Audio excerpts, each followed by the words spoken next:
Well, good morning. Thank you. All right. This is the Soviet space program talk. Yes.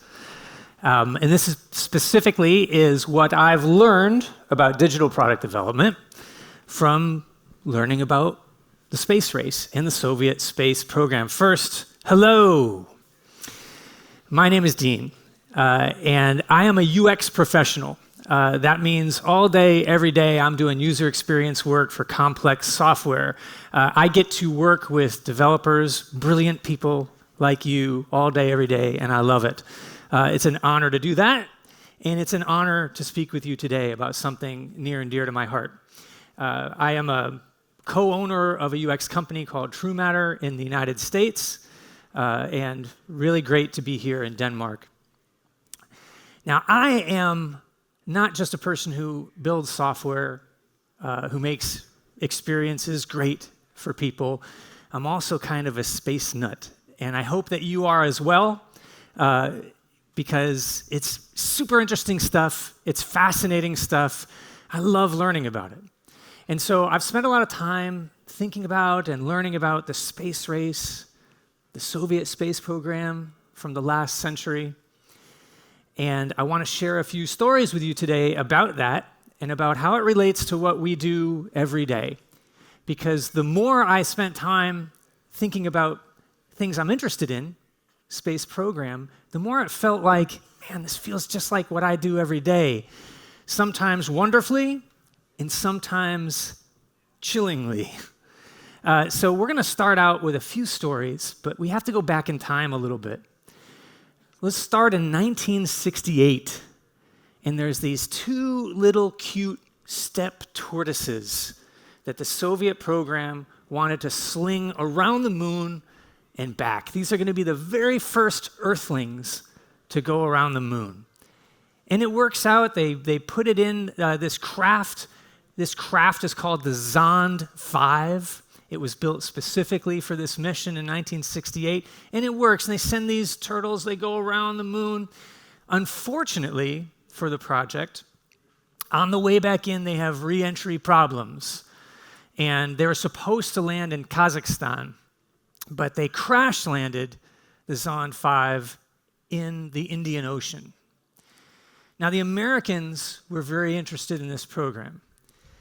And by the way, I need to ask your forgiveness ahead of time because I'm going to start using Americans and we interchangeably, kind of like how your favorite football team wins and you say like, we won. I'll phase right into that a little bit, I'm sure. So when I say we found the Zond 5, I really mean the Americans. Okay. The Americans find this module in the Indian Ocean before the Soviets can pick it up because they just want to take a picture of it. What is it? What is it? I want to see it. And so they do, and here it is. This is a picture of the Zond 5 capsule with little tortoises inside it. It crashed down to the Indian Ocean. Americans take a picture of it, and they study it. And as soon as they look at it, they're like, man, our technology is way better at this point. They're looking at Zond 5 technology, and they're like, we got this. No way they're beating us to the moon. That's what we've basically kind of thought the whole time, and now we're sure. 3 months later, actually less than 3 months later, less than 90 days later, the Americans send Apollo 8 around the moon and back with astronauts on board, not cute little steppe tortoises. It's a factor of magnitude better achievement. And this is again in 1968. And when the Soviets saw this happen so soon after their Zond 5 project, they basically abandoned hope of getting to the moon before the Americans. So my question for us is, like, what happened? Because the Soviets, as we'll see, were first to an awful lot of milestones in space. Not the Americans.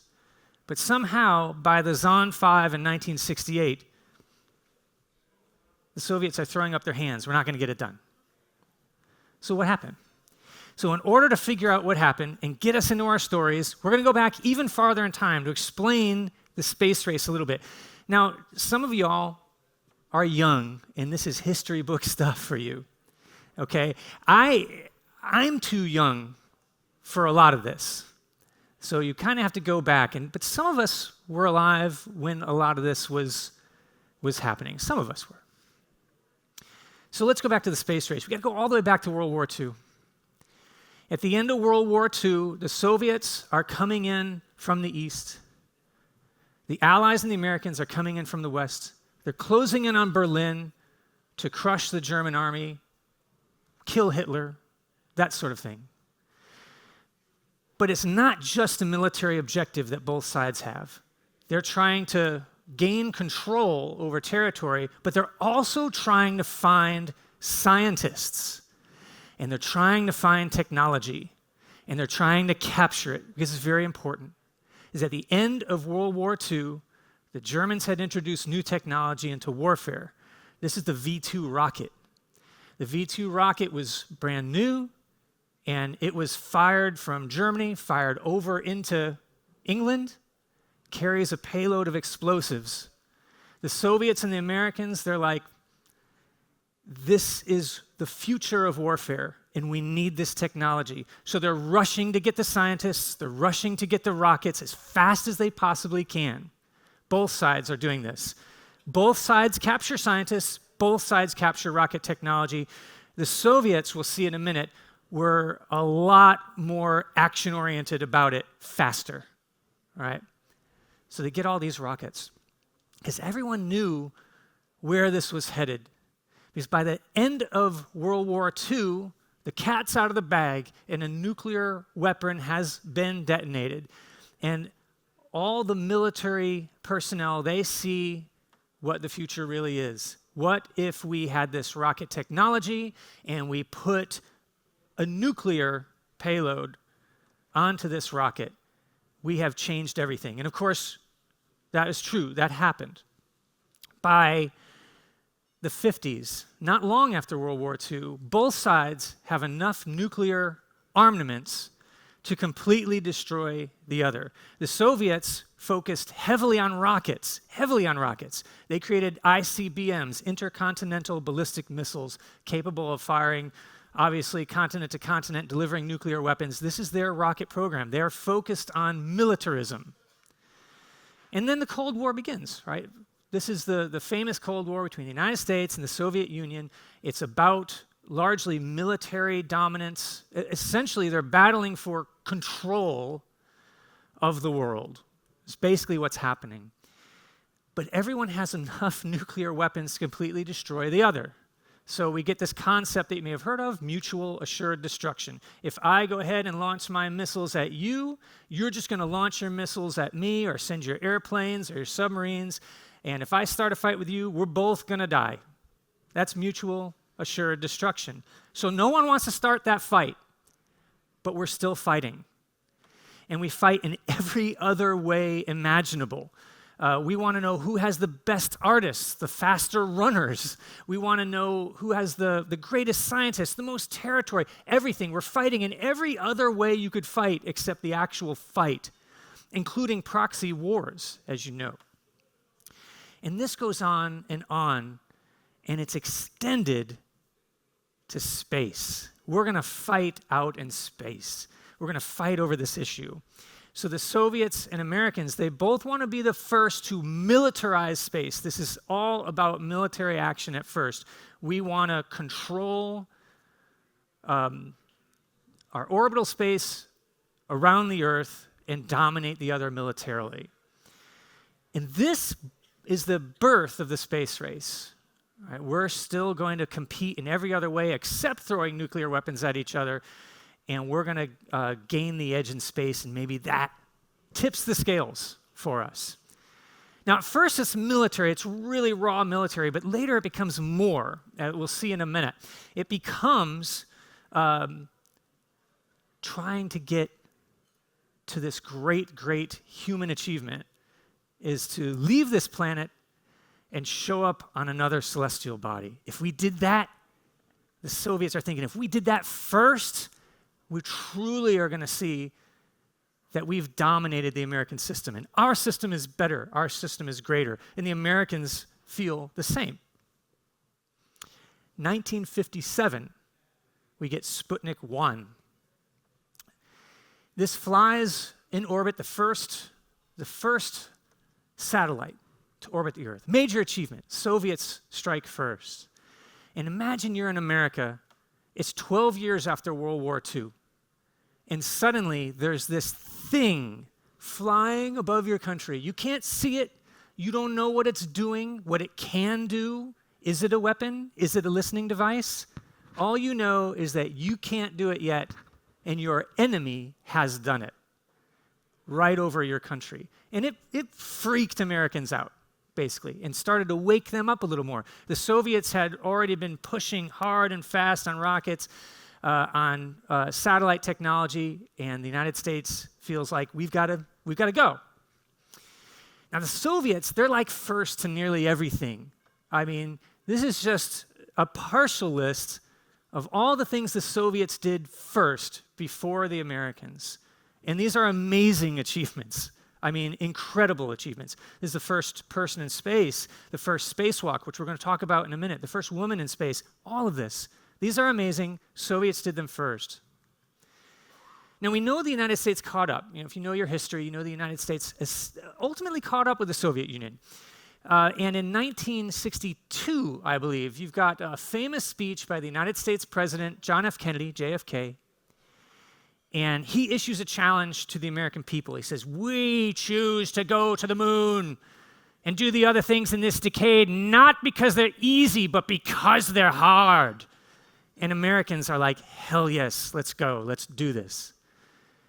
So from 1961-62 all the way to 1968, we're in this great race. 1968, Zond 5, right? We find out we truly are as far ahead as we think we are, Americans, right? And of course, in 1969, we know what happens, right? Unless you are a rabid conspiracy theorist, you believe that this actually occurred, and the Americans plant the flag on the moon. So this gives me some questions that lead us into our stories.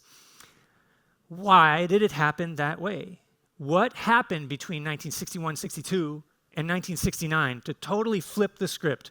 Soviets first, Soviets aggressive, all the way to the point where the Americans are landing on the moon and the Soviets have basically saying, we can't beat you. What happened? And then as I think about the space race, I'm building software all day. This is an engineering exercise.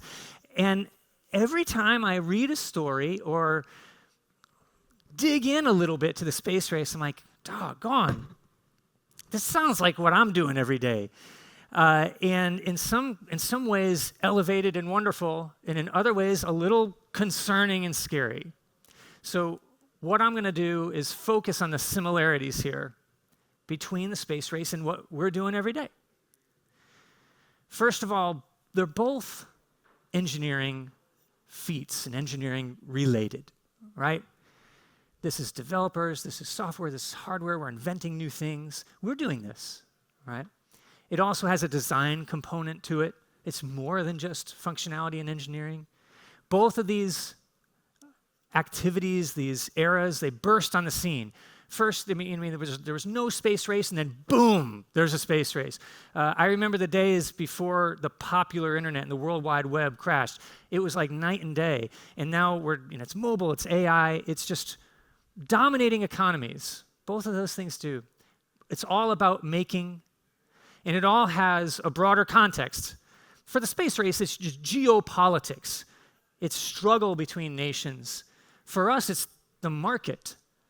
It's commerce. It's creating things that people want and are going to spend money on and create jobs for us.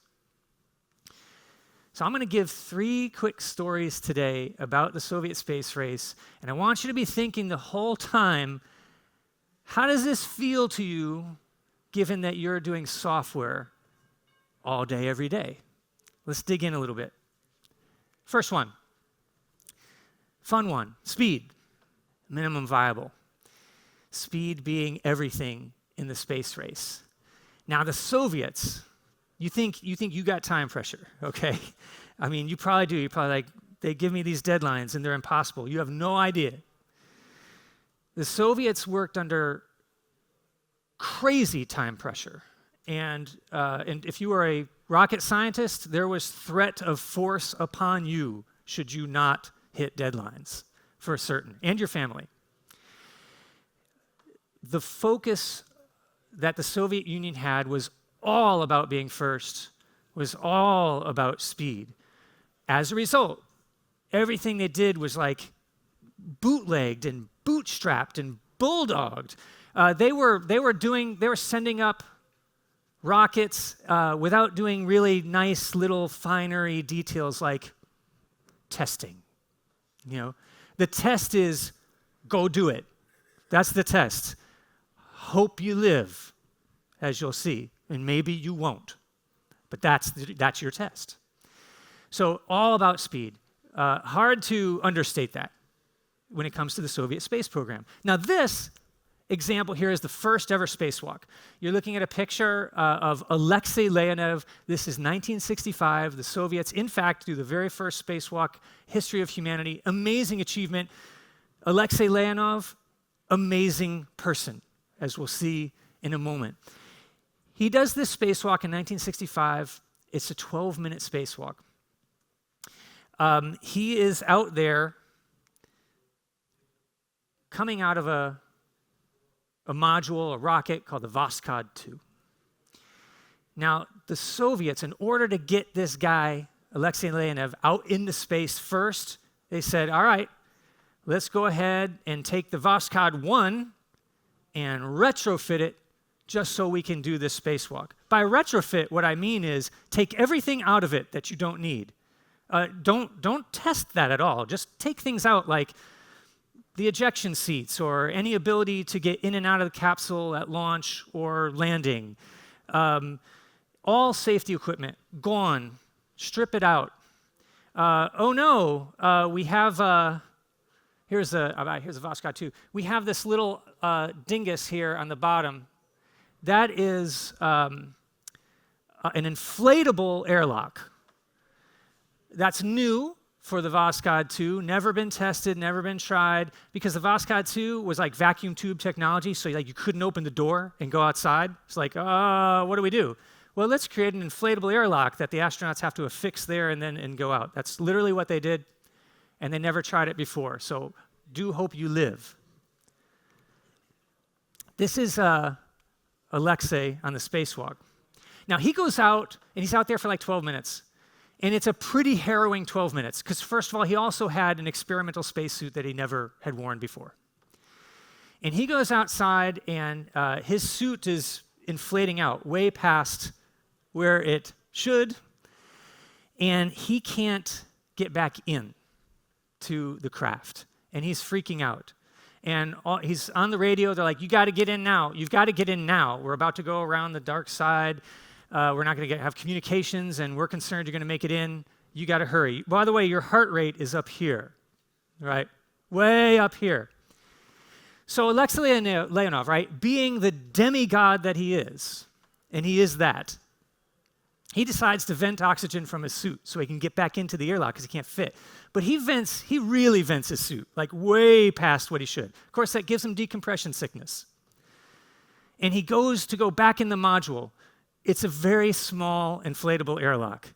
And he goes ahead and he dives on in there, wrong way. You can only go one way into this airlock. He goes the wrong way. He's panicking. He's sweating so much, by the way, that sweat is filling his boots. He has to figure out how to maneuver in an airlock not meant for you to maneuver at all. Time is ticking. Got to get in. He actually does it. He makes it in. Right on time, with people yelling at him the whole time. Oh, and by the way, I should go back and say, this lovely painting, spoilers, he lived and then he painted this. So, yeah, he's better than all of us, okay? Artist as well. He actually lived to, like, I think 2019. Amazing person. Oh, yeah, there's more about the Voskhod 2. It had problems on re-entry and did an emergency landing. We call that crash. in the Ural Mountains, and Leonov and his co-pilot had to be in sub-zero freezing temperatures, sub-zero Fahrenheit, so super, super cold, freezing temperatures for 2 nights, awaiting rescue. But they did it first. Now, the Soviets said, hey, listen, everything kind of went wrong with the Voskhod 2, so let's stop using this craft forever. They deemed it too dangerous. That's the Soviets saying something's too dangerous. Unbelievable. Okay, Leonov lived, and it's incredible. You should search on this story. There's more to it. Amazing that he lived. Now, the whole time I'm thinking about this, I'm thinking, doggone, this feels like my last software project. And lest you worry that I'm going to compare a great and grand space program to the project I'm doing right now, well, don't worry, because I'm actually doing it. As a industry, we're not super well known for high quality products. Sorry. Pointing right back at myself. We're not known for bug-free products. We're not really known for great user experiences. We're not known for any of that. And I think about how fast we're always demanded to work. Always, always, always faster. Always having to cut corners. Maybe not Soviet-level cutting corners, but we're always demanded to do that. So much so that we even give it a name. We label it MVP, minimum viable product. We got to get something out there, right? I totally get it. We have to ship something. Real artists, real developers have to ship technology. Fine. And creating something that you could actually put in the market is actually a great idea. The pendulum swings both ways, right? I mean, the reason why we have minimum viable products that we make is because of bloated teams, bad processes, waterfall, junk, delay culture. Hey, we can't do that. So let's deliver in small chunks, right? Let's get this going easily. Sort of what we talk about all day and sort out our agile processes all the time, right? Question I have is, what have we given up for that speed? And the answer is almost always quality. Almost always. And by quality, I really mean 3 things. Just let's really weed it down to the basics. Does your software perform well? Is it fast? Is it relatively bug-free? And third, does it actually have an experience that doesn't radically annoy people or cause people to hate it?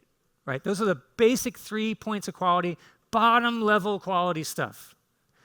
All right, and I think when we go after minimum products, those 3 things start going out the door fast, especially when you have to move fast. Are you going to squash every bug if you have to have it done, oh God, in an hour? No. Not going to happen. So essentially, we're squandering that. And I would say, you're supposed to come back to an MVP, right? You're supposed to evolve it. You're supposed to slowly, incrementally work with users to get it more and more right. I've been working with projects for a very long time, and companies who do big software projects for a very long time. And the amount of times people go back and truly evolve an MVP, it's not happening much. Really, these teams go on to the next MVP, and could you hurry up and do that one? And it's unrelated. We get that a lot. That's what's happening. So for me, the answer is twofold. All I really want to do is redefine what minimal means, right? And that's those 3 lower elements of quality: speed, bug-free, better experience. If you've got to have those things, or you basically have nothing. Definitely speed and it works, right? That's really what we want in something minimal, and that's something we can do. Now, if I'm talking to a bunch of product owners, it's a different thing I'd say. I'd say, you need to redefine minimal for your teams, right? But we always don't have a lot of control over those decisions. We're just forced to do things fast. So the question is, can we redefine ourselves what minimal is? Can we devote ourselves to those 3 elements of quality, even in the the one thing we're doing. Because if everyone on the team did that, hopefully the product owner as well, then you've got something. But that's really the issue we're talking about. And this is what I think about when I think of the Soviet space program. I think they make me go too fast. They make me cut corners. And I can't devote myself to the quality of software I should be doing. Quality wins, okay? And sometimes quality takes just, and you know this, right? It takes just a little longer, just a little bit longer, and you can create something massively better. But the fight for a little bit longer, as I'm sure you've all fought it, is brutally difficult. Brutally difficult. But I do know that deliberate pace and quality does win. And here's how I know that. Because less than 3 months after the Voskhod mission, the Americans launch Gemini 4. And this is Ed White doing he's the first American in space. This is less than 90 days later. The Gemini program was superior in every way to the Voskhod program in terms of technology, in terms of safety, everything. Ed White, in order to do his walk, he sort of like opens the door and goes out because it's a better technology, better module, no vacuum tubes. He spends 20 minutes in space, leisurely 20 minutes in space. He's having the time of his life. He is getting yelled at too, but he's getting yelled at because he won't come in. He's kind of having a good time. And they demand that he comes in, and finally, at the end of 20 minutes, he crawls into the capsule, and as he's closing the door, he relates, "This is the saddest moment of my entire life," because he had to go back in, and it was such an elevated experience to be outside in space. That's way different experience from the Soviets and Voskhod. Leonev, the dude barely lived. I can't believe he lived. White, he could how long can I stay out? Can I stay out longer? This is pretty great. You know, that's what he's doing. And that's the difference between less than 90 days? That's nothing. That's nothing. Sometimes I have to argue for, 60 more days just to do a little app, and people go crazy, right? Less than 90 days. Deliberate pace wins. Okay, a little bit more. The second story. I want to talk to you about the Korolev effect, how one person can dominate everything. I want to introduce you to the integral, or the chief designer. This is Sergei Korolev. This is the guy who was in charge of the Soviet space program. This guy was amazing. All right? He was a colonel in the Red Army. He gets thrown in the gulag by Stalin, left to die in a work camp. But they released him at the beginning of the Cold War because Sergei knew rockets, and he knew how to organize around the building of a great thing. And this guy is revered in the Soviet Union. I mean, they make beautiful art installations, sculptures in his honor. Here's the stamp. They put him on coins as well, as you'll see in a moment. He's the guy who went to Khrushchev and said, Khrushchev, don't worry so much about militarization of space. You know what you need to go to space for? The propaganda win. Let's stick it to the Americans. Let's do it faster than the Americans, and you'll show that you are the superior leader and our system is superior. And Khrushchev's like, I like that idea. I'm so awesome. Go ahead, do what you want. And he gives Korolev carte blanche. He could do whatever he wants.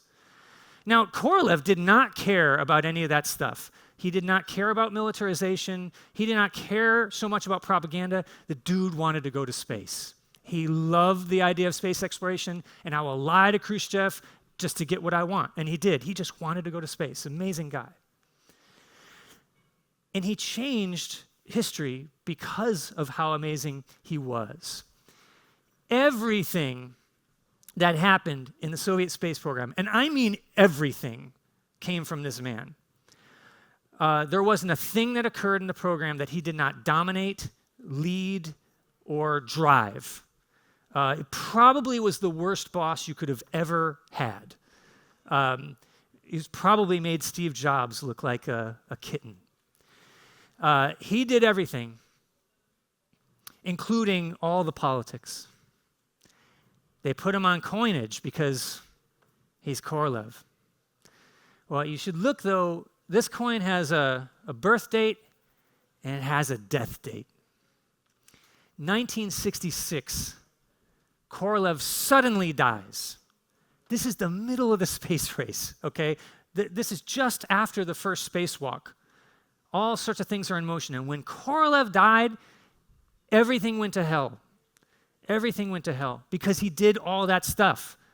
Like, who else is going to, can you be the next Korolev? The answer is no, you can't. You can't. There's a power vacuum because now everyone wants their project to work the way they want it to work. They want to be in command. They want to be the next Korolev, even though maybe they're not as good, definitely not as good. And if it were possible, because of this, the Soviet space program gets even more reckless than it had been, which is really saying something, okay? They're just going to go for it. And the very first launch we'll see reveals this flaw in their program. If someone is that important to you, that all your success hinges on that person, you're in deep trouble.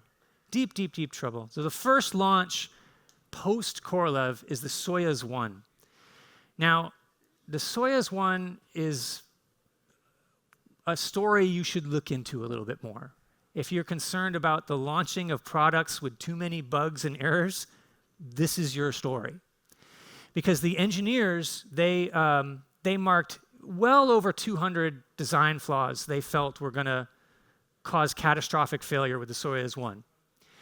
And the leaders of the program said, thank you for that, let's launch. And Brezhnev, the leader, he's like, we got to launch. Okay, we haven't done something since that spacewalk. We got to do this. We're doing this. Flaws, whatever, let's go. And so the Soyuz 1 is another first for the Soviet Union, only this time it's the first in-flight fatality. And this is Vladimir Komarov, another amazing guy who dies as this Soyuz 1 plummets back to the Earth. An ignominious defeat for the Soviet Union in 1967. Now, for me, this feels like another one of my software projects. And one that kind of happened this year. First of all, if we're too dependent on one person, which many of us are, right, on our teams, and you know this is true. Maybe you are the superstar. It's very possible, right? Maybe you know the superstar who you can't do without. You can't execute the project without.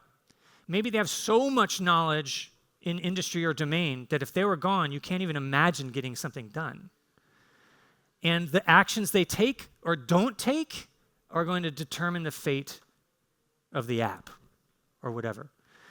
This just happens all the time. It means when we're like this, which we're like this a lot, it feels to me like a feature, more than a bug, that we've got these sort of folks on our team. Sometimes these people are higher up and political, and they can cause serious trouble as they run amok through your project. But we're vulnerable when this is the case. What we want to do, okay, is create processes that outlive us. That's hard to do. It's hard to do, again, on a company level and then also on our level, our individual level. So this year, okay, this basically happened to my company. Even though we think about this a lot, we think about processes a lot, we think about trying to either build processes or procedures or whatever that means someone could be gone, whether they leave the company or whatever, and we could still keep rolling correctly and well. Hard to do. We've prided ourselves on doing that really well in the building of software. Until this year, when we're in the middle of a project, and our key developer, architect developer, who is central to this project, I mean, utterly central, and knew everything about the client and had amazing domain knowledge, much of which he's forgotten more about the project than many of us in the company ever knew. In the middle of the beginning of the development process, he had a heart attack and died. Right there. And of course, this freaks us out. I mean, here's how it went for us. He's our friend. He's our colleague. What I want to do is I want to grieve my friend and colleague, but I can't help myself because the next thought is, when was the last commit? And it was a real question that everyone had, and the answer wasn't good. And it nearly destroyed the project, a project that was taking 2 years. And so I had thought I understood this lesson, right? And I thought we were doing well. Apparently not. I used to say when I gave this talk, this is a common problem, and now the problem, once again, is my own. Creating something that can outlive you is difficult, especially when you have no control, which is the case a lot, right? We don't always have control over how a team is constructed or what a team's processes are. But you do have control over your stuff. You do have the ability to extend beyond yourself. You can say, what if I decided to leave this project, go to, hopefully you live, you don't die, but you just go on to a better job. Can you create a process that replicates you and shows yourself to be a true professional, and you leave things as good as and better than they were when you came, or replicable? You can do that. You could advocate inside an organization all the time, even if it doesn't work. But sometimes, I know when you say, hey, we shouldn't go so fast, or we shouldn't rely on this, and we should have a better process, and it's like nobody hears you. Like, oh, that's a good idea, and they keep doing everything the same way. Sometimes, though, the answer is yes. Sometimes you do get that. You get what you want, and if you don't try, you won't get.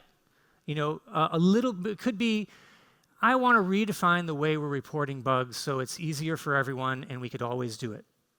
Right? Someone on my team redefined how we did that a couple of projects ago. We didn't ask them to do it.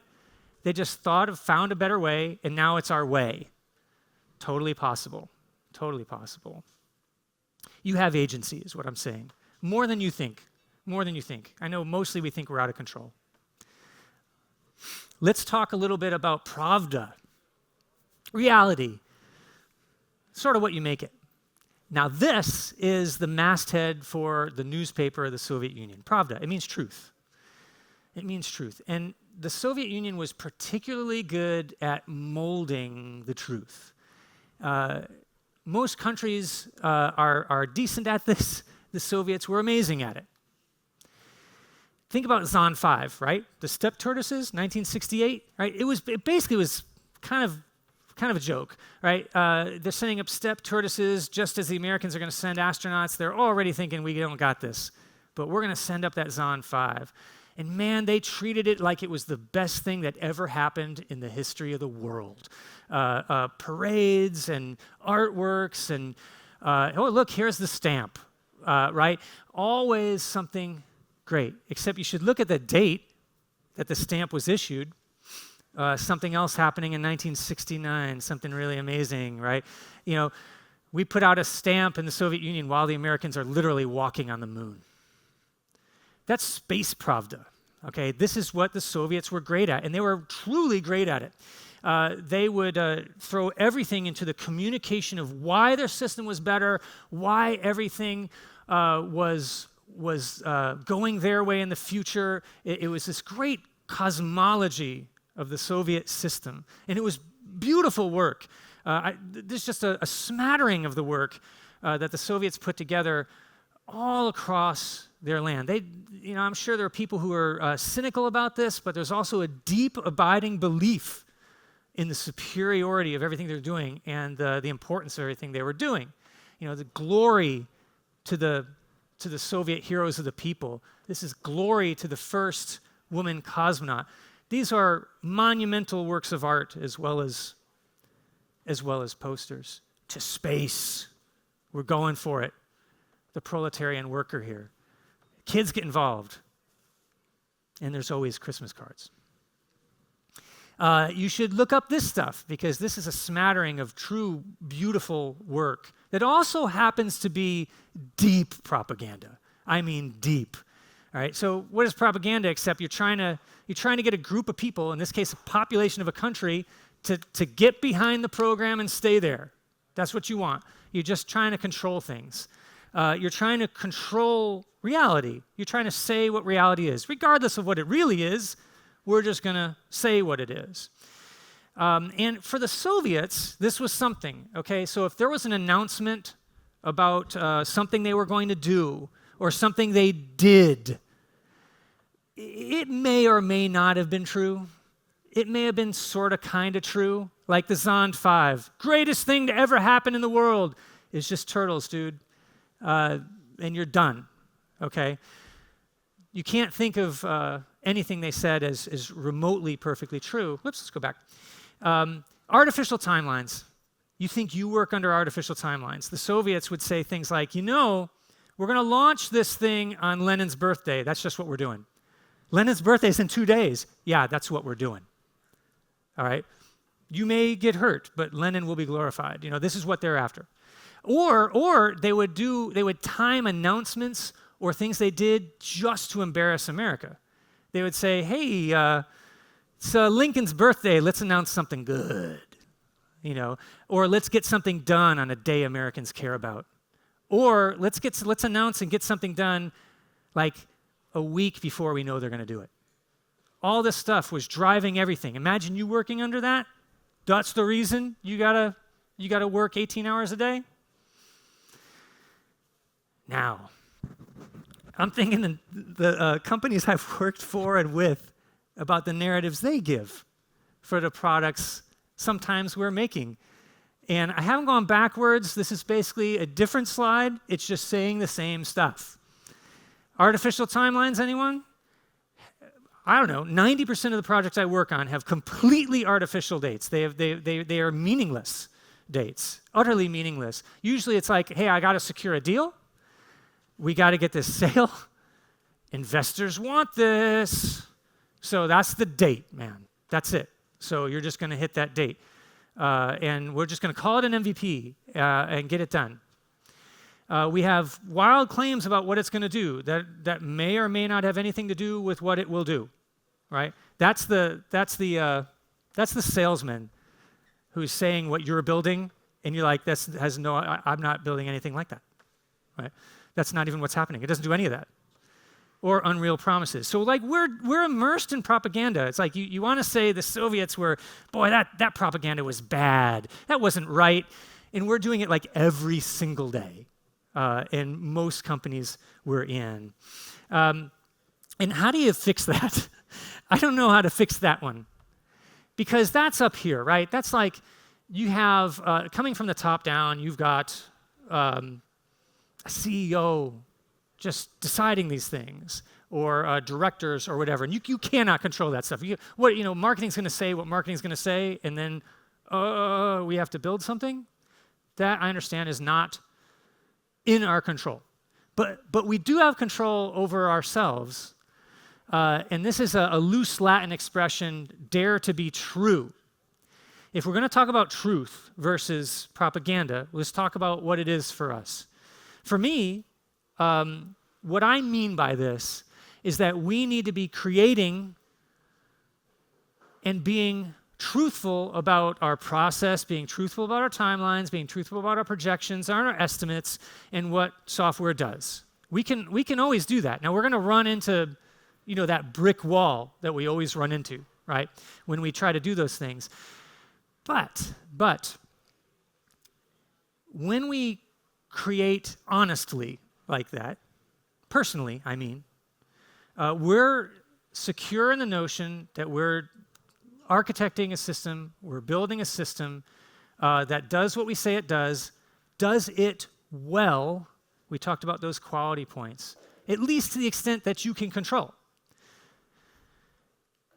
And that creates a product that speaks for itself, not a product that needs flourish and lies to be right. So it's more a matter of looking at the difference between the organization and you. Can't control the organization, can't control you. And you'd be surprised how far you can get by deciding to work that way. Okay, to wrap up, let's talk a little bit about what we've learned in a nutshell. There are different philosophies at work here. And the way you begin to do something, the way you conceive of your mission and why you're doing something, personally or company, dictates what you build, how you build it, how you sell it, how you evolve it, everything, right? So your starting point matters, personal or company. And of course, that's going to lead to different results. And it's basically a choice that companies make. It's a choice you make.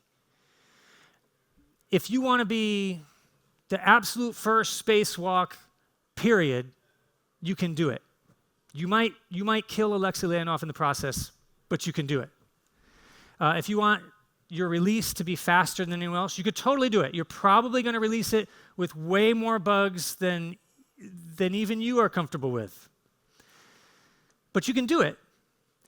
If you want to be a little more measured and not necessarily have the first spacewalk, it would be nice, but if we can't, we're going to do it right. Righter. You can do it. If you want to eke out a little bit more of those 3 quality points I mentioned to an app with a little more deliberate time, you can do it. It's a choice. Now, you don't always have the company choice. I understand. We're going to come back to that. What I want us to do is to think about the stories we've heard about the Soviet Union and avoid the problems associated with them. Maybe take some of the good, some of the daring, some of the moxie, but not the let's not test, right, perhaps. Invest in those quality points. Speed, make it faster. Number one complaint of every user ever for every product is speed. And so much so that in my entire career, it's always been number one. We're only concerned about what number 2 is. We know number 1 is speed. Make it faster. Fewer bugs. You don't even need a UX person to do it. If you just did those 2 things, you don't need a UX person. Your software would be so much better, it'd be ridiculous. And then the experience part, making something that doesn't drive people crazy. Building to last is not just an exercise you do as a personal choice about the software you're working on, but also about the processes you're a part of. Can you contribute to those changing and evolving, even a little bit? If you have authority, the more authority you have, the more impact you can have in that regard. And I always want the product to speak. That's what we mentioned earlier. A great product does speak for itself. It needs less propaganda. Like if a bad product, it honestly doesn't even matter how much propaganda you throw at it, because you can't make a bad thing into a good thing by saying it's a good thing. But you can make a good thing into a great thing by saying it's great and delivering it to be great. Okay. You tell me that, and this is the biggest question I get when in this talk is like, you're asking me to do the impossible, okay? You're asking me to go faster, to deliver better, to fix my processes. What if I have to invent something new along the way? Come on, man. I'm a human being. Well, I can say there's lots of examples of people who have done this and teams that have done this. NASA's one of them, all right? NASA does get to the moon first. They went fast. Very fast. I mean, they're only slow compared to the ultra crazy fast, insanely reckless Soviet Union, but otherwise crazy fast. They had to invent things along the way, right? They had to do entirely novel things. They had time pressure greater than anything we're working on, I assure you. And that's NASA. Forget about the Soviets. And they basically got us there. It wasn't that it was impossible. It was just not normal. That's all. Not normal. Extraordinary. And I'm kind of asking us to commit to that not normal, right? As best we can. And this is how I'll phrase it in closing. This is the sort of the secret of NASA. They moved a little bit more deliberately, but got a lot more quality, and ultimately won that part of the space race, getting to the moon first. Between 62 and 69, everything flipped. All right, the Soviets gunning. The Americans we're just slightly behind, but we're going to do it a little more right. And the buildup of that quality overwhelms the speed. At some point, you can only go so fast, so long. You can only say you're going to do something great so much before it all catches up with you. And that's basically what happened, roughly speaking, for the Soviet Union. Fast is not sustainable for them. Not sustainable. And so I think about, again, you can't control always what a company does, but you can control what you do. And when I am moving fast and when I'm stressed and I think I got a million things to do and they're overwhelming me and I can feel the stress and the anxiety, I'm not doing my best work. In fact, I'm probably doing my poorest possible work because I'm trying to go fast. And what I've had to learn in my career is very difficult for me because I'm like a let's go kind of guy, is if I've got too much to do, too much on my plate, the answer to going faster is to go slower. So what I do is I say, okay, literally, I breathe. I'm just going to take the first part of this, and I'm going to do it very well. And I'm going to hold off everything else, no matter what it is. And I'm going to be methodical. And then move on and worry about the next thing. And over the course of an 8-hour day of going slower, more careful, thinking about those quality aims that we've talked about, I'm probably going to get more done. In fact, honestly, almost always I get more done. And it's better than if I spent all my day frantic in trying to serve everyone's requests. I'll do things like I'm on Slack or Teams or whatever. I'll block out time and say, I can't talk to anyone for a while. I'm going to just do some things and get it right. It's hard to do, but that's the secret. That's essentially the secret and the lesson of NASA versus the lesson of the Soviet model. Go slower. I promise you'll go faster. And you can do it. I mean, there's teams all the time that do it. There's people that reorganize how they work just by thinking this way. I promise it'll be better. It definitely helped me. Okay, that is what I learned from the Soviet space program. This is me. You can sort of kind of read it.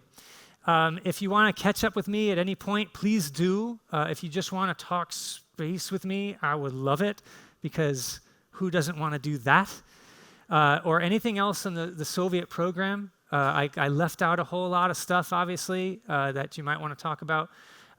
We got plenty of time. I'm going to take questions if you have them, but don't feel like you got to hang out. But if you want to and ask, let's go for it. I can't see everyone very well. All right, I don't think we have any questions. I think we're good. Okay, let's declare victory. And I hope you have a great day at the rest of the conference. Enjoy. Thank you.